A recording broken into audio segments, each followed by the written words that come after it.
Welcome to the Liberation Lab podcast, insights and interviews for the disruptive educator. I'm honored to have my guest. I'm going to let her introduce herself. So why don't you tell the people who you are, what you do, and why you do it. My name is EbonyJanice. I go by EbonyJanice, which means you should call me EbonyJanice. That's the real way I introduce myself for real.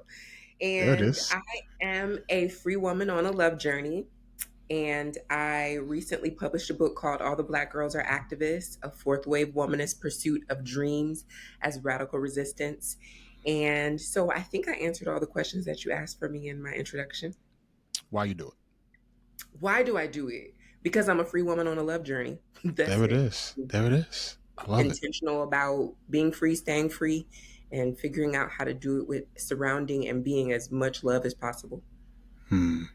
You said that freedom is a series of choices. Mm-hmm. Like, I love that framing.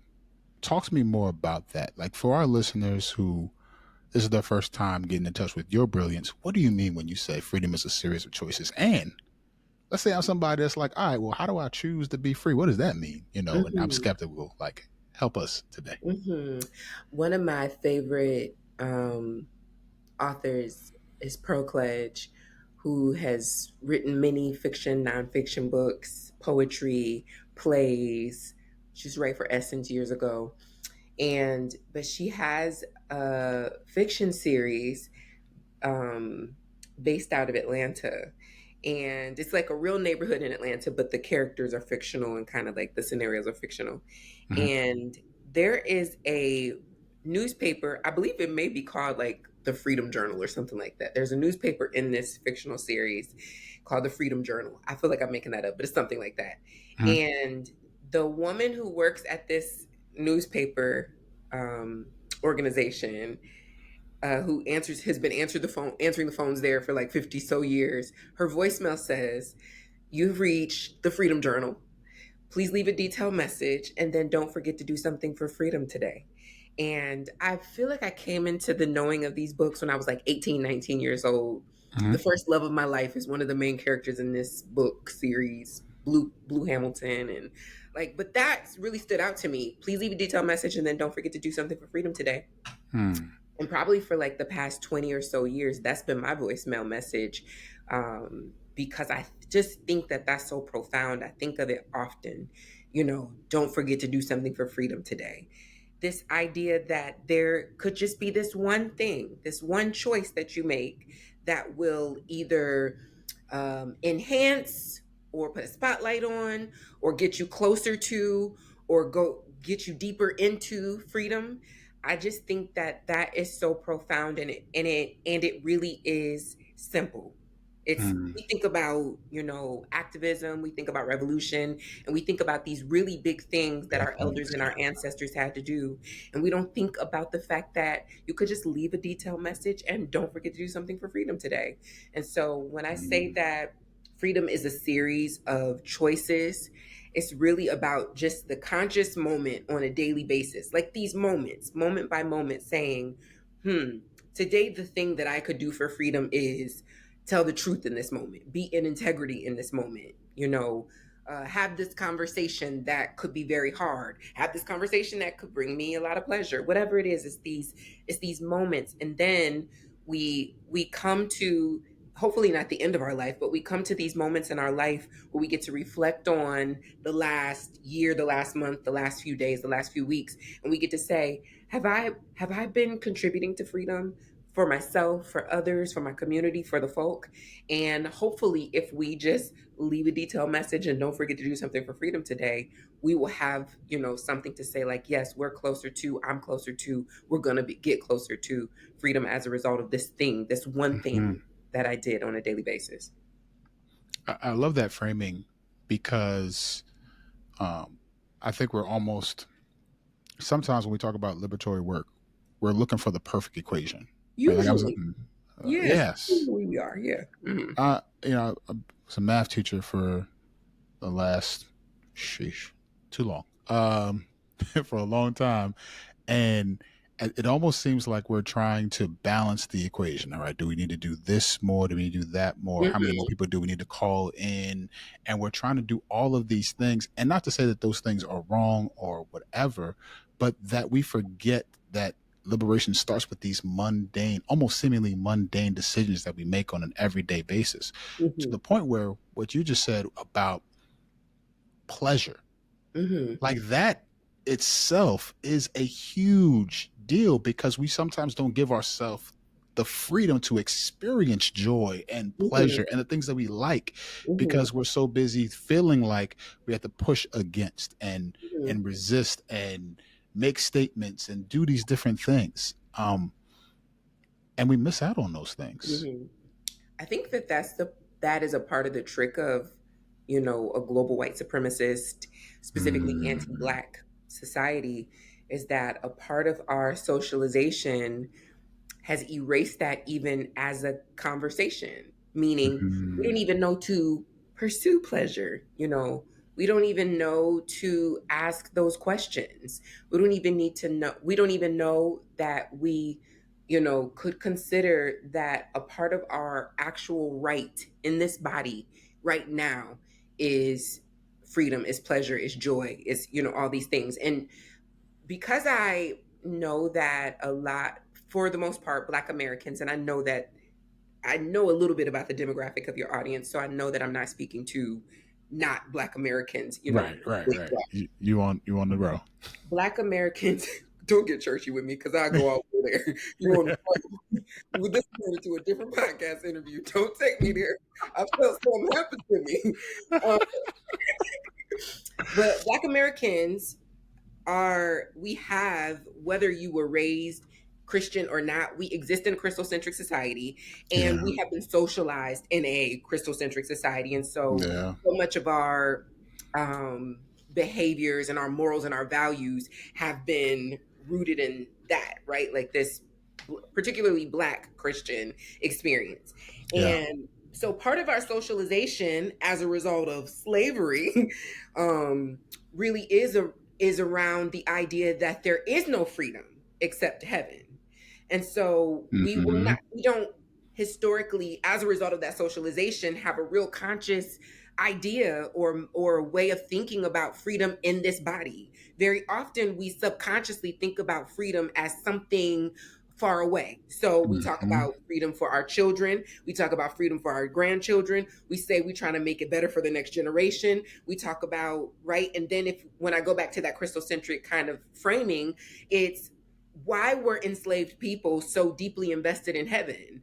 Enslaved people were so deeply invested in heaven because there was going to be no freedom in this body. On this side. Only Yeah. way to be free was, we'll understand it better by and by.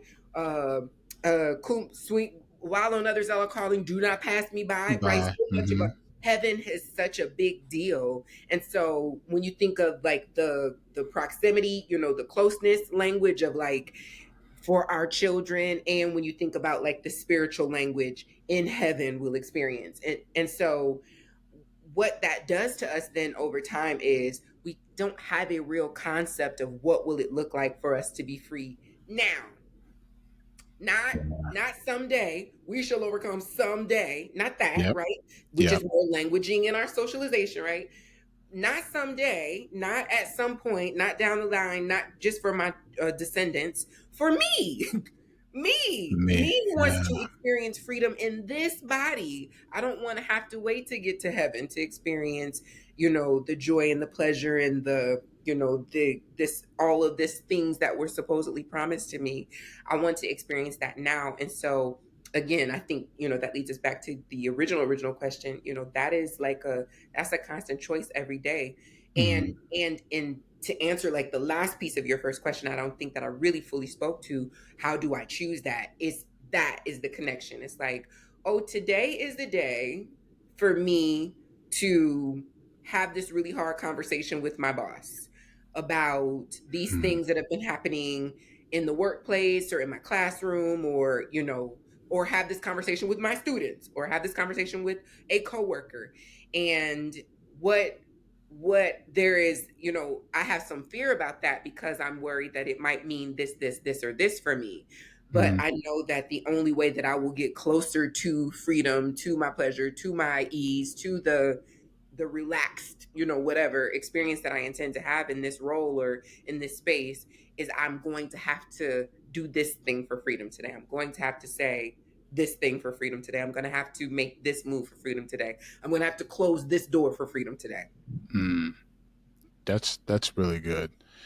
I think even now, as you're saying that, I'm thinking about my day, and without going too deep, I had to Mhm. have a hard conversation with a colleague Mhm. because we were in a meeting about uh, Hispanic Heritage Month, Mhm.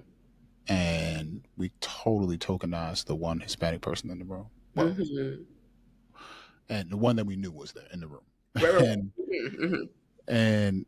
and I'm talking to folks, and I'm like, what if we said during Black History Month we're going to have fried chicken and waffles, and we're going to enjoy some watermelon, and that's what we're going to like. All of you would be beside yourself, but yet we're sitting here talking to this woman, talking about how we're going to have tacos, and that's how we're going to celebrate the culture. Like, do y'all not get that? Like, what are we Mhm. doing in this moment? Mhm. You know what I mean? Mhm. Mhm.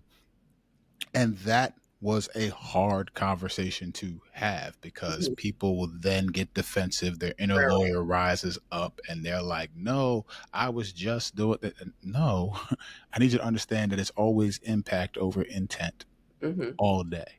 Mhm. And sometimes people aren't on that wavelength. So I appreciate that framing because I could even see it in my choosing Mhm. of things today. If we were to go down memory lane and you were to kind of think through just your K to 12 experience, Mhm. what was, I want to ask from two different perspectives. What would it be like to teach young, little Ebony Janice? Mhm. One. Two, what was the experience of K to 12 education for Ebony Janice? Okay.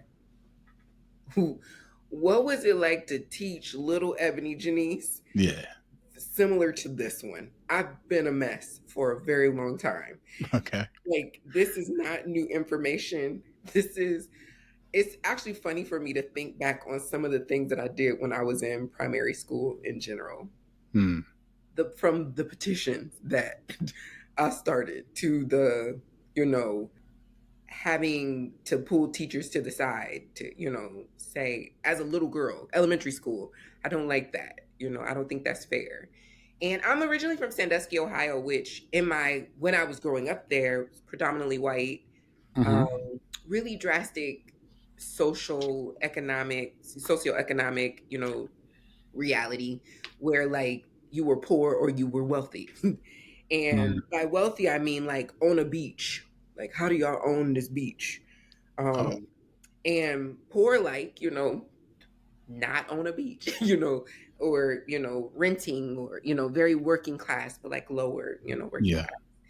And I have a conscious knowing of that. I have a conscious knowing as a little girl of the fact that there's a difference between my lived experience and Carolyn Dahlman and Susan Smith, which is seems like a super white name, but I really did have a childhood friend named Susan Smith. And Okay. just this conscious knowing because there were these very stark, socioeconomic and Sandusky at the time, from a racial, makeup, was very black and white to the point that I remember the one Mexican family Mm. that lived across the street from me, and and like that was a very culturally unique experience because everything was black and white. Everything was rich and poor. Everything was, it really was that black and white, and so you can't there's never been a time in my education, even to elementary school, where you could pee on me and tell me it's raining. Because I, as a very little girl, was like, I don't think this feels fair. you know Mm. Advocating for myself, my name is on the board. I don't think this is fair.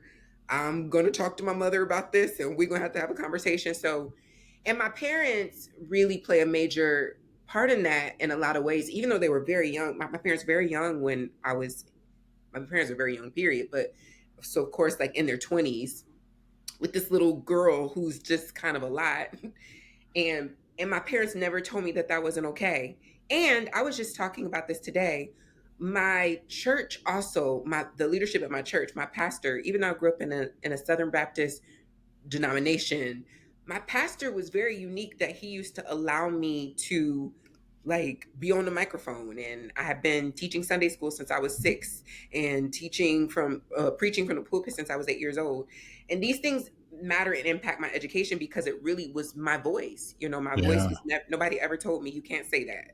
You're doing too much, you're too loud. Maybe people tried to make me feel that way, but the leadership in my church and my local community, my family, nobody ever was like, mm-mm, sit down, be quiet. And the last thing I want to say that is I'm also from a very matriarchal family. My Hmm. grandmother raised 6 girls, so I basically grew up with 7 mothers in a lot of ways. And so when you grow up with a whole bunch of black women who you not finna with me either, you know. Right. And Right. before I had the language of cultural anthropology, I feel like I just was very observant in that way of like kind of like studying this experience that we were having, particularly as Black Christian folk, which is my Yeah. background. All those words to say, I don't feel like it's a major difference now in, you know, who it is that I am. It makes perfect sense that I turned out to be this person. That It's makes not, sense. if it's a surprise to anybody, they were not paying attention. I was Mm. talking to my aunt about this recently. There's this, I used to sing in the gospel choir for our school gospel choir. My aunt was a director. And one time I took the microphone, because I used to be a rapper, period. And I took the mic and started doing this rap to this song. She had closed her eyes and was directing the choir. I took the mic and started doing this rap. She opened her eyes like, what's happening? The end of the rap goes, and one more time, just for all of y'all to ask me, his name is Jesus. Jesus Christ, if you nasty. So I feel like it is not a surprise that I turned into this like, okay, she was gonna be teaching something, she was gonna be preaching somewhere, she's gonna be a little bit of a mess, a little bit inappropriate, all these things combined, right? Like I just don't think it's a surprise whatsoever. Yeah. The second part of your question, please, I done ran off at the mouth so much I feel like No, I'm you're gonna good. refresh I the was wondering how your experience was, right? So hmm like you brought up name on the board hmm as something that sticks out to you. hmm And I put all my cards on the table. I consistently challenge the notion that our schools are set up in such a way, like even from the beginning of their design, right, to not serve yeah. us, right?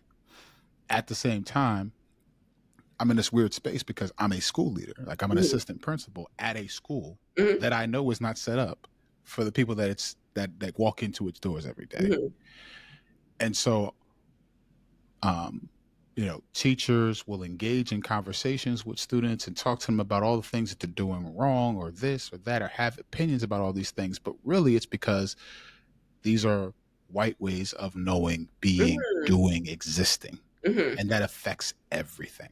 hmm And so I'm wondering if that has been your experience, especially when you reference that piece of having your name on the board and saying that's not fair. Yeah, yeah, yeah, absolutely. I have a nephew. I don't have children out of my body, but I have nephews. And my youngest nephew is in first grade now.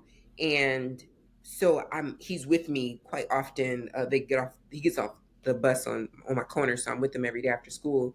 And when I see the feedback from teachers, I'm always like, can we acknowledge that these are babies? Like, I understand that there is a standard and there's like a place where they're supposed to be, but my first grade nephew is a baby. Like, I still have to rock him to sleep sometimes when he gets fussy. You know, it's like he's a kid. He just came out of, you know, kindergarten, pre-K. Like this kid still needs a nap if we're being reality. You know what I'm saying? He's going to school Yeah. all day, but he still needs to be taking a nap. He's wore out by the time he gets to, you know, probably third period. And Yeah. so when I think back, comparing that to my own experience, for me at a young age, I really already had I think girls do tend to come into their voice a little bit earlier too, maybe than boys do, from my Hmm. own experience in school, and then also now looking at my nephews as compared to my nieces at that age. So I could advocate for myself in a different way at that age than my baby nephew can. Hmm. And also, my baby nephew is being raised by a different generation. We are less like thug thug life with our kids than maybe our parents were with us. And Hmm. so just me calling him my baby nephew is an indication of how he's much more baby probably than you would have been when you were that age, or than, certainly Hmm. than I was. Hmm. But all those things to say, I remember in particular this one experience. I couldn't have been in the first. I was in kindergarten or first grade, and I told this white boy that he had eye boogers, and I got my name put on the board for that. And I was so confused, like, why am I getting in trouble for this? He has eye boogers, which is what we call them, sleep, when you got Right. sleep in your eye. Sleeping eye. Yeah. Thank you. So you just proved my point. It's this culturally relevant, connecting language that we know and understand. Yeah. But in this white space, that wasn't understood. So instead of trying to understand me and ask me questions, or even just use context clues, that is a thing, that maybe she says that, maybe her family says that, maybe that's what they Hmm. call it, and maybe saying, oh, eye boogers, you mean like sleep, right? Correcting me if I was wrong, or giving me other language that might be more appropriate for the space. I just got in trouble and got my name on the board. So my confusion about that was like, this is confusing. Why am I getting in trouble for this? I could not understand why I was getting in trouble for this. When I Hmm. went home and talked to my mom about it, my mom was like, they don't say, white people don't say that. And that's why. So when I went back to school the next day, I was like, I need to say that that's what my family says. That's what we call it. I wasn't trying to be mean. Like little EbonyJanice, like I wasn't trying to be mean. Yeah. Whatever. But that's just a perfect example of how like these standards of like putting the kids on different color days. Like today's a green day, today's an orange day for your child. Like you talking about the baby? The baby had an orange day, meaning you didn't have the baby's IEP still. It's the second week of school. You just got the baby's IEP. I could throw something. Yes. Just found out that the baby's IEP is that they struggle with comprehension. So you need to repeat things to them. So putting the baby on orange for the past week because he doesn't listen, duh, that's his IEP. Yeah. That's what he needs support with. And even if he didn't have an actual tested needing additional support in this regard, Yeah. he's a baby. Of course he doesn't listen. They're Yeah. kids. They've been playing all day long. Just last year, they were at recess pretty much 24/7. First grade is not automatically like to sit down somewhere. And so I hate those kinds of standards, and I think that it's important for us both as parts of the community, as educators, as leaders, to continue to think through what did that mean and how did that impact us when we got our name on the board, when we got points taken away, when we got demerits, when we got certain color days, and why are we continuing to perpetuate that kind of harm to children whose esteem is being built or deducted or taken away from as a result of, I've been on orange all week, but this person next to me was on green all week. Are they better than me? What does that mean, right? There has to be Right. another way for us to be considering, what does it mean to learn in community and not cause harm at the same time. And I both relate to that and to think all these years later, I'm 40 years old. So how many, 36 years, 35 years since I was getting my name on the board for the first time, and that hasn't changed. That practice is still the same. That's wild to me. Still the Hmm. same. That's wild to me. Like to the point where I've literally seen people advocate for that type of system of classroom management. Wild to me. Yeah. And I understand, I do want to say this too. I understand that it's not the teacher's responsibility to babysit my child or to Yeah. be babysitting children. And also, if a teacher does decide to be supporting a certain age group, there is a certain level of Responsibility. responsibility to emotional and social, upliftment of that child. And so a part of that is going to be, there are times when I do need to chastise, I don't love that language, but try to support my nephews in Hmm. correcting them. And my tone changes, but I'm still talking to them like babies. Yeah. That's it. Like, I understand that you don't actually know this, or you haven't really fully learned this yet. Here's the thing, I'm done with this sermon. You are an adult person and you do things wrong on a daily basis. All And day. if an adult person started shouting at you, fussing at you, or putting your name on the board for the thing that you did wrong, that would be weird. So, Yes. you, an adult person who should, for the most part, know better by Yeah. now, Yeah. why would we give the same standards to a child? It doesn't make any sense to me. And it feels more harmful to the learning experience than it actually does beneficial. Hmm. The doors of the church are open for I church mean, membership. hmm Um, I I so vibe with that because often when we have these conversations about where school is, how it almost has to be survived mm, rather than something that you thrive in, hmm right? I I love, when I was obviously reading about you and obviously been following for a bit. I love your framing of womanist. hmm Now, for those who don't know though, they hear that and they might think feminist. Okay. And there might be some crossover, hmm but for folks who may not know, right? Because here's where I'm going. I want us to talk about what that means. hmm And then I want us to freedom dream together. What does it mean for us to reimagine this experience so that we can reimagine womanist futures? So bring that question back in a second for sure, so that we can Yeah, go. yeah, yeah, yeah. So, so what I want to ask you first is for folks who don't know, Hmm help us get lenses for what does it mean to be a Yes. womanist? Womanism is a term coined by Alice Walker in her book In Search of Our Mother's Gardens. I feel like it's right here, as a matter of fact. That's it. Oh, oh, look at that. No look on it too. Yeah, no I, look s- on it. I see you. Kobe. Not shout. I still shout Kobe anytime I do anything slightly impressive. As you should. um, so womanism is a term coined by Alice Walker in Search of Our Mother's Gardens in her book of essays. And it's a four-part definition in this particular, text, um, that starts by talking about womanist, you know, womanists are centering Black women's, joy and pleasure, spirit. Um, but part four is, I think, it's not my favorite part of the definition, because my favorite part of the definition is a part where it says, a mother says to a daughter, Mom, I'm going to Canada. I'm taking you and several other slaves with me. The mother says to the daughter, it wouldn't be the first time. So it's really this kind of intergenerational tool also that's being used to Hmm. get us closer to freedom. But the fourth part of the definition, which is one of my favorite parts of the definition, it says, womanism is to feminism as purple is to lavender. And so basically, womanism is Black women's deeper shade of feminist work, deeper shade of purple feminist work. Hmm. And what that ultimately means for me, I usually bring in Joan Morgan to kind of flesh that out a little bit. Joan Morgan wrote the book When Chicken Heads Come Home to Roost. I feel like, Ah, okay, yes.